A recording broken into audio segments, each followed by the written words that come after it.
Welcome to the Underrepresented in Tech podcast, where we talk about issues in underrepresentation and have difficult conversations. Underrepresented in Tech is a free database with the goal of helping people find new opportunities in WordPress and tech. Hello, Samah. Hello, Michelle. I love when I get to sing that to you. It's so fun. What people don't understand, I think, or maybe they do, I don't know, but they don't necessarily think about when it comes to our podcast is that some weeks we don't know what we want to talk about, and we actually have to put on our thinking caps, as my second grade teacher used to say, put on your thinking cap, and do a little web search. And it's not that there are few issues left for underrepresented people in tech. That is not the case at all. It's that there are so many that sometimes we have difficulty choosing, and we don't want to tell the same story week after week after week. So we try to change it up a little bit, right? And so we met this morning and we were going to talk about Ariana Grande, which I think would have made people like, what? But we couldn't Yeah. find, I found the link to the article where she's doing some amazing things, but I could not find the link where people were lambasting her about it. But let's talk about that for just 2 seconds before we skip to the next one. Yes. So Ariana Grande has started, I already lost the link, so I don't remember what the thing is called, but, oh no, I found it. The Brighter Days Ahead Foundation. Yeah. So Ariana Grande started the Brighter Days Ahead Foundation, and it includes the Protect and Defend Fund, which empowers grassroots groups that advocate for LGBTQ plus rights, civil rights, reproductive justice. Includes grantees such as the Trans Youth Emergency Project and Defending Our Neighbors Fund. It has the Heal and Dream Fund, which supports access to mental health and community support care, includes grantees such as Backline and Trans Lifeline. Seen and Celebrated Fund amplifies LGBTQ plus voices, includes grantees such as Gender Liberation Movement and Translash Media, and the Emergency Support Fund, a responsive support fund which helps communities respond to urgent movements with aid and resources. So, in the past, celebrities like her who have so much money from all the amazing things they do, um, and assuming that they, are investing well, they have even more than we could even possibly think about, probably, like Taylor Swift and some of those people. They get yelled at enough in media for Yeah. having the money and not doing things with it. So now this woman is doing something with her money to help primarily the LGBTQ plus community. I think others are able to fit in there too, but it's really pointed towards the LGBTQ plus community.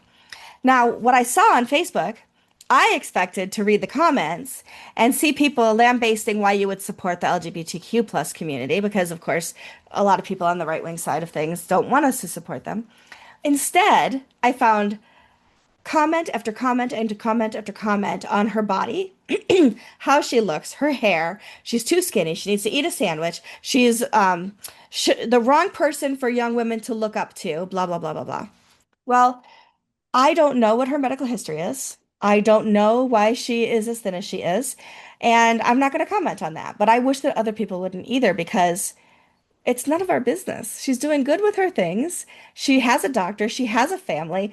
We all have thoughts, right? I mean, have thought to myself before, oh my gosh, if her collarbones stick out anymore, they're going to cut right through her skin, right? Like that kind of things goes in your own head sometimes. But Yeah. that's not the kind of stuff that you post in a comment on Facebook, unless you really want to look like an asshole. So anyway, that's the story we're going to talk about, but we didn't have enough fodder for it today. But just if you are interested, you can go to look up. Let me see if I can find the actual link. Yeah. There's got to be a link here. Anyway, she put it on Instagram. So if you go to her Instagram, you can see the outline of the story of what she's trying to tell. And it's not that far back. It's just a couple weeks old. Um, so, please peruse that, think what you think. But then Yeah. we started to It's for me that go ahead. yeah. You're breaking up a little bit. Yeah. Yeah. Sorry. For me, I was like saying it is really was amazing because instead of people like she has influence and she's doing impact. And Hmm. again, we should not stop shaming each body because we Right. no women will ever anyone will be happy. Otherwise, you're too thick or you're too thin, you're too tall or you're too blonde, or Hmm. what did you do with your hair? And for me, Hmm. just going after her physical appearance, it was not okay. She's doing something good. I wish a lot of people who has influencer and have the power to do it to do it. She believed in the community. She Hmm. wanted to help the community, and it was the best option to do it. So Yes, support. absolutely. Absolutely. I think that's a great And thing I for will us. walk with you a little bit to have a better connection. Okay. So we started to talk about that this morning. So just giving people an idea of what our morning looks like when we start to chat with it. I say morning because it's still morning for me. Well, actually, it's 12:30 now for me, and for you, it's like in the evening. You're ready for dinner. So, so when we first talk, I should say instead of the morning, what our time together looks like, and so then we move from there to like, well, let's just go to Chat GPT and see what kind of issues there's been. And so I would. I said, what kinds of negative things have been happening in underrepresented communities in tech in the last 2 weeks? Please provide links. And so it told me that AI-driven layoffs continue, DEI programs continue shrinking. There are accessibility concerns in AI and growing concerns from advocacy groups because community organizations and funding are shrinking. Support is shrinking. So we looked at all four of those things.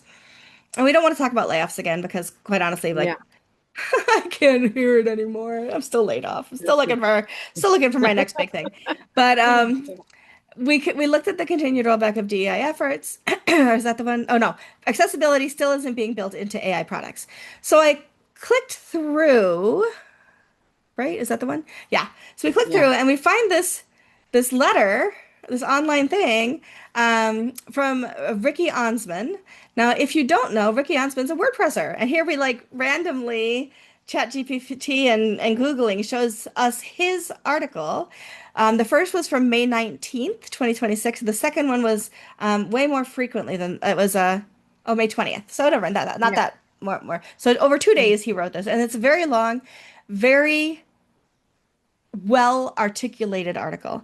There's way more in this article than we will be able to touch base on. And there's a two-part, so you can come back for the second part. So definitely we will link these articles in the show notes. But we did want to Yeah. talk a little bit about what I mean, AI is all ever anybody talks about. And I don't think we've talked about it that much on this show. So I guess we have to get with the program, Yeah. talk about it. So one of the things that I read in here, which I thought was like, whoa, the first is the tools that we use can save time, help scale accessibility efforts, but they do have limitations. For example, never use accessibility overlays because they actually aren't accessible, but people think that they are. It's a load of bull that you get sold. Like, just don't, right? And then it goes on to talk about code suggestions and all these other things. It gets to the system, this area of the article called bias. And the first thing that you read is AI systems learn from data, and that data is not always inclusive. As a matter of fact, most of the time it probably isn't because history hasn't been inclusive. And so if it's drawing on a lot of history, you're probably not getting good information. And then it says if an AI system is trained on data that lacks diversity, which it almost always is, it will also Yeah. reflect those gaps. This could lead to biased outcome. So, there's a bias points, bullet points. My brain is not braining today either. Um, that talks about the different problems. So I thought we could read down through those and talk about them. So do you want to start with the first one? Yeah, for sure. There's high error rates or complete failure in voice recognition may be evident for people with non-standard speech pattern. This is common in people with various disabilities and impairments. Mm-hmm. As an example, they put Stephen Hopkins uses speech synthesizer that AI might have trouble understanding, which is Right. really nice, good example. Yeah. Yeah, for sure. I think it's really interesting too. Even just accents, right? So like if you Yeah. have a Google Home or you have an Alexa speaker in your home, it learns to adapt to where you're coming from, what you are. Yeah. So, and I could speak to it in Spanish, right? It understands my really bad Spanish. But somebody else might come in and not speak their native language, but try to talk to in the car because I have the car one that I can just play music, or in the and it won't understand their American language in a foreign accent. And that's not a disability. That's just saying simple things. But then you get people who have disability with speech. speech impediments. There's a woman that I follow on TikTok who had tongue cancer and has had most of her tongue removed, and she's learning to speak again. And I have trouble understanding her. I can't imagine that AI can understand her very well. So that's the first one that's built into this. And also, Um, like there was one fun video, like this the English can mhm. go from Australian, American, South African to the UK, British, even the yep. UK. There was like Mhm. in the Scotland, they say instead of 11, like 11, and they're in the elevator, and you cannot press the button. You have to say which floor you go, and the speaker like say, can you repeat again which floor? And both of them they're screaming. They say it differently than Yeah, 11, and yeah. then she could not cope with them, and they would just fed up and they went on the stairs. It's a funny sketch, but this is show that if different accent is also not compatible with our AI tools, they're not really accessible for different accent, or if you Hmm. have um, a different pronunciation, because all of us, me, I'm not a native English speaker. Hmm. Sometimes I pronounce things differently than they Hmm. should be, and that sometimes cause an issue with Yeah. AI tool understanding what I'm saying. Absolutely. It's similar to when I was in Italy for WordCamp Italy that was in Torino. Yeah. And everything had elevators, but the elevators were so small that I had to take the basket off of the front of my scooter, go all the way, touch the glass or the wall in the elevator, and hope that the door would still close behind me because they were so tiny. So, is it accessible? Yeah. Is it But accessible? Like my polling place. My polling place is one of those places that has a lift inside. So it's a church, and there's stairs to everything. There's the stairs between levels, all this stuff. There's a lift.